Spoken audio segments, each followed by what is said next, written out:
Good morning guys. आज सानो blog लिएर मिनी ब्लग लिएर तपाईँहरूको माझमा आएको छु। आज चाहिँ कुकिङ गर्दै गरेको चाहिँ ब्लग बनाएको छु। खास चाहिँ के भयो भन्दाखेरि धेरै दिनदेखि सोचिरहेको थिएँ नानीहरूको लागि के चाहिँ स्पेसल बनाइदिनु भनेर, तर भएको थिइनँ र आज कतै पनि गएको थिइनँ, घरमै थिएँ र नानीहरूलाई आउँदाखेरि स्कुलबाट आउँदाखेरि सरप्राइज दिउँ भनेर चाहिँ पुलाउ अनि चिकन करी बनाइदिनु पर्यो भनेर सोचेँ र घरको बिहानको कामहरू सकेर म चाहिँ गएँ मार्केटबाट लिएर आएँ चिकन, साथैमा चाहिने भेजिटेबल्स अनि मरमसलाहरू लिएर आएँ। त्यहाँदेखि म चिकन धुइधाइ पारेँ, त्यहाँदेखि चाहिने मरमसलाहरू, सब्जीहरू, त्यहाँदेखि म चाहिँ यता मासु धुइधाइ पारेर प्याज सब्जीहरू कट छिल्नुपट्टि लागेँ।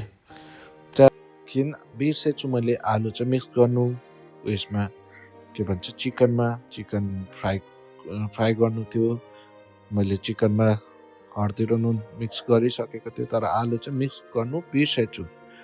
अनि आलु चाहिँ मेरो फेरि फेभरेट है, आलु चाहिँ मेरो फेभरेट हो। मलाई कुनै पनि करीमा फिस करी होस् या चिकन करी होस् म आलु चाहिँ मिक्स गर्छु।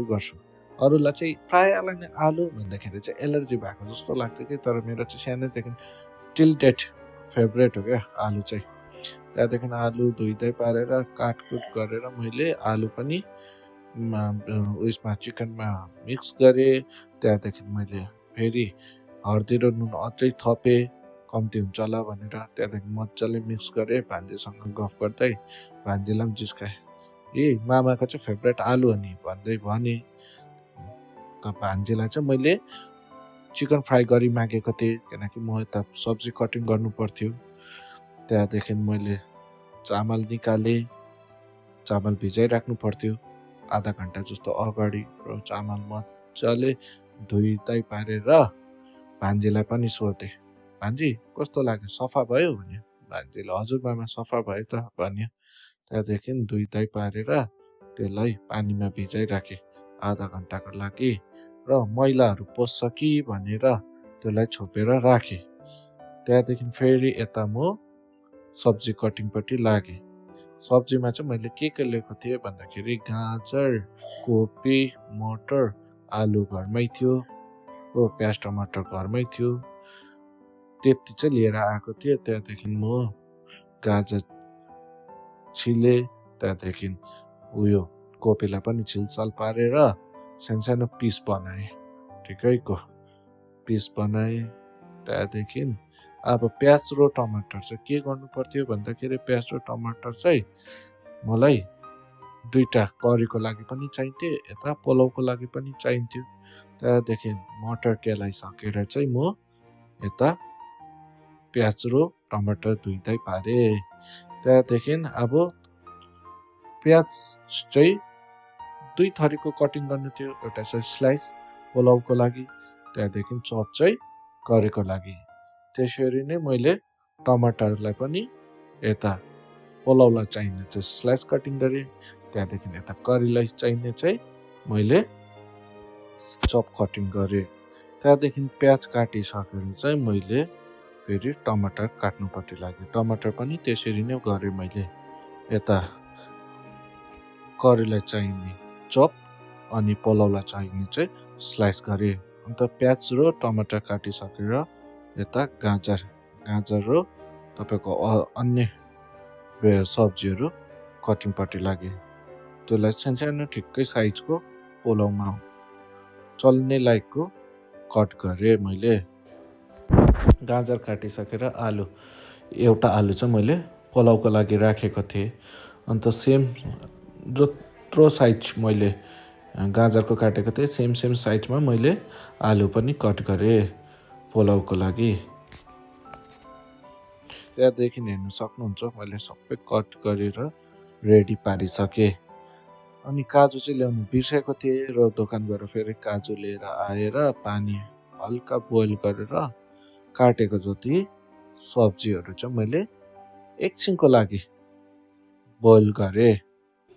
खास गरी कोपी चाहिँ अलिक भित्रतिर कोही बेला किराहरू हुन्छ भनेर बोइल गरेको नि, नगर्दा पनि हुन्थ्यो त्यो, तर अलिक गऱ्यो भने छिटो पनि अलिक पाक्छ भनेर चाहिँ एकछिन चाहिँ 2-3 मिनट चाहिँ बोइल गरेँ मैले। त्यहाँदेखि अब सबै रेडी भएपछि चाहिँ मैले अब कुकपट्टि लागेँ। त्यहाँदेखि दुइटै करी र उयसको, करीको लागि कराई अनि पुलाउको लागि कुकर बसाएँ। त्यहाँदेखि अब करीमा प्याज फ्राई गर्दैछु। त्यहाँदेखि यता पुलाउको लागि चाहिँ मैले दालचिनी, अलैँची, जिराहरू हल्का फ्राई गरेँ, तेजपत्ता पनि हालेँ त्यसमा। त्यहाँदेखि यता दुइटा करी पनि हेर्दै थिएँ, पुलाउ पनि हेर्दै थिएँ, करी पुलाउ। त्यहाँदेखि यता प्याज थपिदिएँ पुलाउमा। त्यहाँदेखि काजु मिक्स गरेँ, 1 by 1 गर्दै एकछिन फ्राई गर्यो, फेरि एउटा चिज मिक्स गर्यो, फेरि फ्राई गर्यो, अर्को आइटम मिक्स गर्यो, त्यसै गर्दै थिएँ पुलाउमा चाहिँ। अन्त फेरि यता प्याज मजाले फ्राई भइसकेर चाहिँ करीमा टमाटर मिक्स गरिदिएँ। यता आधा घन्टा जस्तो पनि भइसकेको थियो चामल, यस्तो हेरेको त चामल ठिक्कै ढाडिसकेको रहेछ। अन्त यता मरमसलाहरू मिक्स गर्दै करीमा यता सब्जीहरू एड गर्दै फ्राई गर्दै थिएँ। धनियाँ पत्ता एड गरेको, नुन, मरमसला। यता पुलाउमा चाहिँ मरमसलामा चाहिँ तपाईँको गार्लिक जिन्जर अनि म्यागी मसला हालेँ। म्यागी मसलाले चाहिँ राम्रो स्वाद दिन्छ भनेर चाहिँ म्यागी मसला हालेको। यता चिकन त फ्राई थियो, आलु फ्राई थियो र प्राय पाकिसकेको थियो। त्यहाँदेखि लास्टमा यता चाहिँ पुलाउमा चाहिँ मैले मटर मिक्स गरेर मरमसला हालिदिएँ, म्यागी मसला र जिन्जर गार्लिक हालिदिएँ। त्यहाँदेखि यति मिक्स गरेर चाहिँ एकछिन हल्का पाक्नु दिएँ, मतलब फ्राई हुन दिएँ। हल्का फ्राई भइसकेर चाहिँ मैले त्यसमा एड गरिदिएँ चामल। मेरो यता चिकन करी त पाकिसकेको थियो। त्यहाँदेखि चामल एड गरिदिएर चाहिँ आफ्टर 10 मिनट्स हेरेको त 70% रेडी भएछ। त्यहाँदेखि एक चलाएर एकछिन छोडिदिएको थिएँ। फाइनली मेरो पुलाउ रेडी भयो। Thank you for watching.